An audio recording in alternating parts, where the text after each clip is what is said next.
Thank you for coming here, showing up when I guess we're the last thing between you all and the first set of receptions.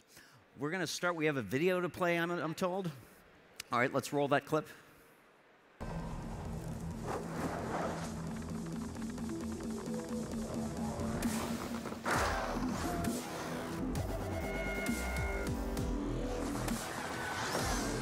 Angry Birds Evolution.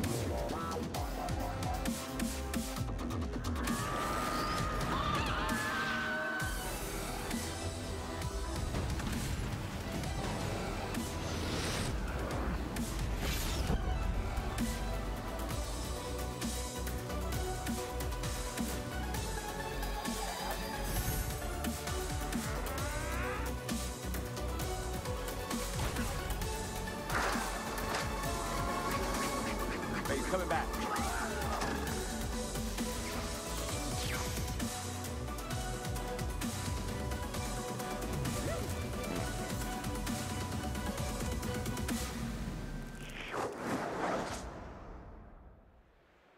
Nice stuff. Thanks. So, Angry Birds, a somewhat popular game. It's had tremendous success. As far as I know, it is the only game to have a plush version of its mascot sent to the International Space Station in a Soyuz capsule. I think that's pretty cool. Yeah. But it's also been around a while, and I guess there's the risk that how do we make sure this doesn't become the dad jeans of mobile games? Disclosure, I'm wearing dad jeans right now. That's genius. That's an interesting statement.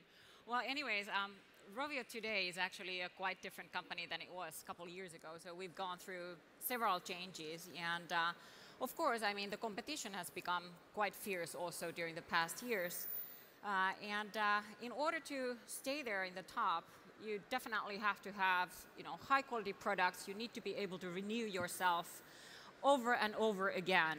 And that's what Rovio has been doing. And we operate our games as of today as services, which means that we bring a lot of updates, competition, campaigns, live events, and all kinds of different content frequently to our players so that we hope that they stay with our content. So it's all about renewing yourself over and over again.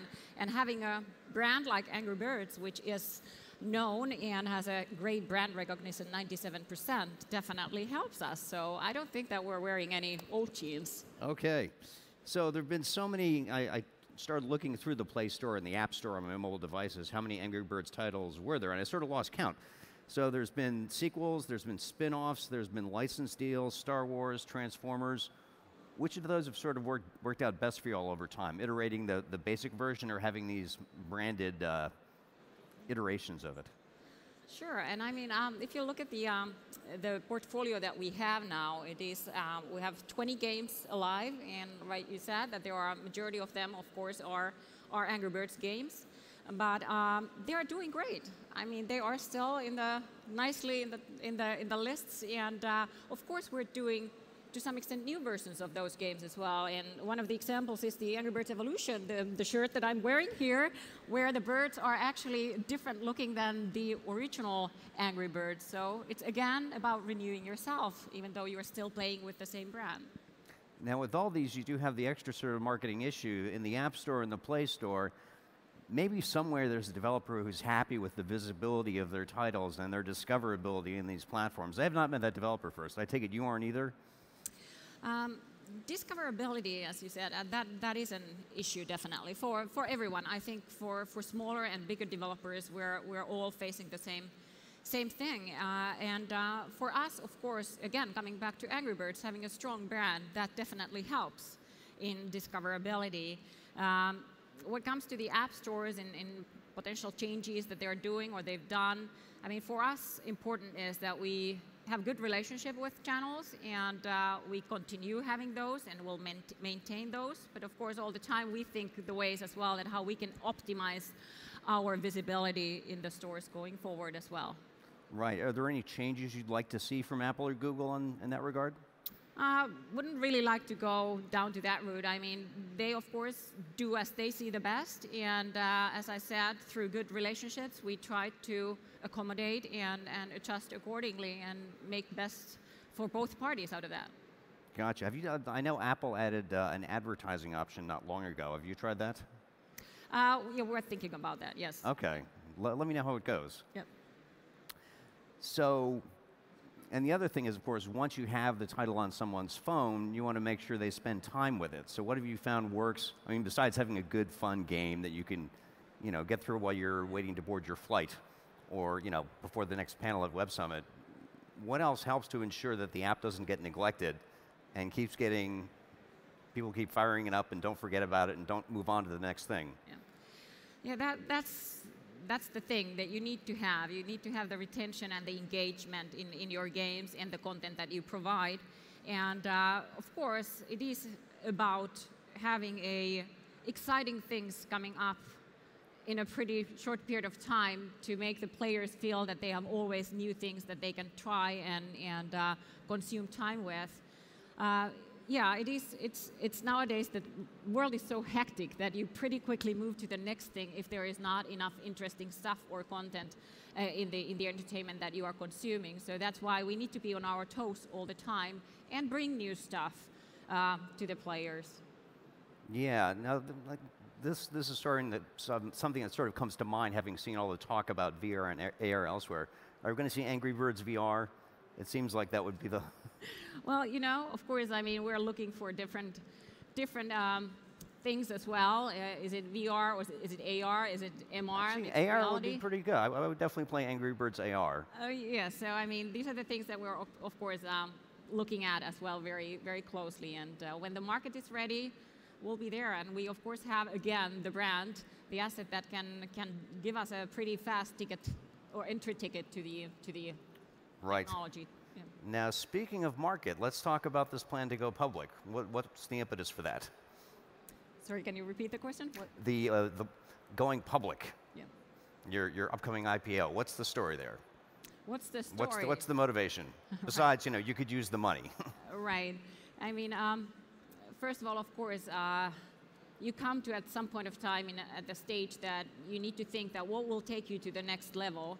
And for Rovio, this was a great time after changing the strategy and transforming the company to games first entertainment company to take the next step. And by becoming public, I mean, of course, that will give some additional recognition and awareness to Rovio itself as a company. Of course, the credibility as a partner will be enhanced through being a public company. That usually what happens. And of course, it gives an access to capital market if needed. We've been talking about also as one of the growth vectors, potential M&A activities that would allow you to use the shares more efficiently. And of course, then if we think about the employees, which are the most important part of our business at the end of the day, being a public and building incentive plans, you can build more transparent, open, and understandable plans as well for the employees, which is a really great thing. And of course, I mean, being public does offer a certain flexibility to implement our strategy going forward as well. Right, but I guess then there's also the risk that your shareholders will say, that's great, but what about this quarter coming up? Well, I mean, they always ask, right. What's the next quarter? How does it go? But what we've been telling the investors and the market in general, we've been trying to explain and educate them about gaming business and what free-to-play gaming is. We've been very open about our strategy as well, that there might be moments when you invest in marketing in a way that it may impact your short-term earnings. But I think it's all about educating, and I feel that it's quite good that we now have several other companies in Finland as well, and in Nordics some more, who are operating in the same market, and we're all together kind of like telling the same story and the same message. So I hope that we will get there. Right. Now, are there lessons you've drawn from other game developer IPOs? Either things that you want to do, examples you want to emulate, or mistakes you don't want to make as well? Well, I mean, it's very hard to compare us or talk about the other companies, but what I just said, I think that's how we feel and see, and especially in mobile gaming in Finland, it is a very friendly and cozy environment where you actually tend to support each other, and you enjoy of the success of the others, even though we all at the same time compete. So I would say that I rather see that it's great that there are other companies who are now public as well and are doing the same, let's say, storytelling to the market that how this industry works. Okay. And so one thing I've got to ask someone in the game business, what other companies' games do you have on your phone right now? Well, I do have there now Blayrix Gardenscapes, and then I have several others. I did delete a couple just last week. But, who were they? Who got the axe? but I have to say that I mostly do play on regular basis my own or Rovio's games. So it's more like when there are a new game coming out from a company, then I might try an interesting one. But then I usually go back to our own Angry Birds or something different. Gotcha. And you know, I was actually looking up the Wikipedia entry. What was the title of your first game? It was something about cabbage, I think. King of Cabbage, yeah. King of Cabbage. Is there a chance for a remake of that? Is that something the IPO will let you, give you the resources to pursue that? Well, you know, I think that was some years ago when this took place. It was somewhere there in the beginning of 2000. So I haven't really looked to that. But yeah, I mean, now that you brought it up. Okay, I'll keep that idea under advisement. So, assuming the IPO goes as planned, talk about some of the actual. Is this going to allow you to broaden your titles? Is there going to be a new franchise after Angry Birds that you'll be able to bring to the market? Right. We did actually launch last spring a game which is not an Angry Birds game. It's called Battle Bay. It's very different. It's a new IP. And of course, I mean, we keep looking at different IPs, new IPs all the time. We have a quite nice pipeline of games in the development right now. And majority of them are actually a new IP, not Angry Birds related IP. But then again, I mean, Angry Birds is such a unique and strong brand that, of course, we still have a lot of potential to do things around Angry Birds as well. You don't worry that you get sort of pigeonholed. I didn't actually mean to say that. Typecast as the Angry Birds company. Has there ever been any thought of just changing your name to Angry Birds Inc.? I don't think so that we will do that. I mean, Angry Birds is, as I said, a strong brand and a big asset for us, and definitely helps us in many ways. But Rovio is Rovio, and like I said, there are different IPs that we're doing and developing at the moment, and you never know, I mean, what comes out next, and that's why, I mean, we will be Rovio and not an Angry Birds. Right. Company. Can you give the audience any kind of a hint as to what the next title will be? Well, this is one of the downsides being a publicly listed company. You can't really talk about future that much. The whole quiet period thing, right? Right, we're in a quiet period at the moment. But of course, what I can say is that the sequel for the Angry Birds movie is coming out in 2019. Right. So that will be, of course, an interesting thing to see how that turns out. And like I said, there are games in pipeline. Our strategy is fewer, bigger, better, which means that not necessarily all of them will be launched. How many will be launched? We don't know. We don't say a number. But what is sure is that whenever there is a game launch, it needs to be a big one and hit certain KPIs that we put down, and this way, make sure that we have right type of a focus in the games that we put out. So fewer, bigger, better. Is that somewhat of a reaction? Because as I was saying, there are quite a few Angry Birds titles out there on the Play and App Stores. Are we going to see any of those retired? You can't put a bird out to pasture, can you? Whatever the avian equivalent of that would be. Well, yeah, there are. Like I said, we have 20 games alive at the moment. And 3 of them are not Angry Birds games, and the rest are Angry Birds games. And the top games are Angry Birds games as of today still as well. But of course, you have to balance out at some point of time that what will you have out there and what not.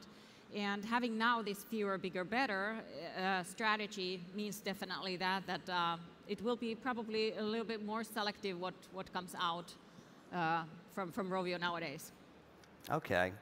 I have to imagine there's a lot of people here who have had Angry Birds on their phone for a while and haven't given it a spin. Do you want to give your sales pitch to try to get them to fire it up on their way out of here?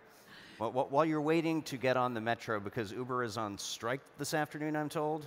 Right. I think it just started from 4 to 7, so there's going to be a lot of people with time to kill. Right. Yeah, I mean, hey, I hope that everybody has more or less heard about Angry Birds, and I believe that that's the case. And probably 2009, when the first game was launched, many of you played it, or some of your friends or family played it. If there was a period of time that you didn't, I think that now would be a great time to go and try it again. I mean, we're in a totally different world in gaming as of today. We talk about free to play, which means that you can download the game free, and then actually the monetization happens within the game while you do certain purchases in order to boost your progress in the game. And that has impacted drastically also the way that the games are developed. So if you look at the Angry Birds 2 now, for example, which is the sequel for the first mobile game, it's quite different. It's a very beautiful game, and I believe that you will be enjoying it again. Okay, I guess then the last question I have in mind would be, what was I going to ask here? Oh, yes. In-app purchases. Have you had any cases, there's been some cases where other developers found that parents' kids went a little crazy with the in-app purchases. Have you been able to avoid that issue so far? I know Apple and Google have made changes, so your kid cannot necessarily run up a $200 bill buying whatever magic thing you need to buy to complete the game. That's, of course, very, very unfortunate when these things happen, and we take them very seriously. From our perspective, what we're doing nowadays, first of all, is that we're not targeting children at all with our games. We're targeting adult male, adult female. Obviously, the games are inclusive in the sense that if a parent wants to give a game to their child, Angry Birds game, that's very safe to play. But that's not where we push our games when we develop them. But when these things happen, that somebody spends money without the right intention, and there is an ugly surprise in the credit card bill, of course the money will be returned. I mean, very good, very good. That's clear. Okay, then I guess my real last question, we've talked about all these different spin-offs and versions of it. Is there some way we could have a Web Summit themed version of Angry Birds? Web Summit You could fling birds at the various speakers and moderators. I'm just going to throw that out as an idea. Never know. We can think about that for the next year. Okay, well, yeah. All right. If we're back here next year, perhaps you'll be able to download that and play it on your phones. We'll see. We'll see. And until then, happy gaming. All right. Thanks for attending. Thank you. Thank you. Thanks. Thank you.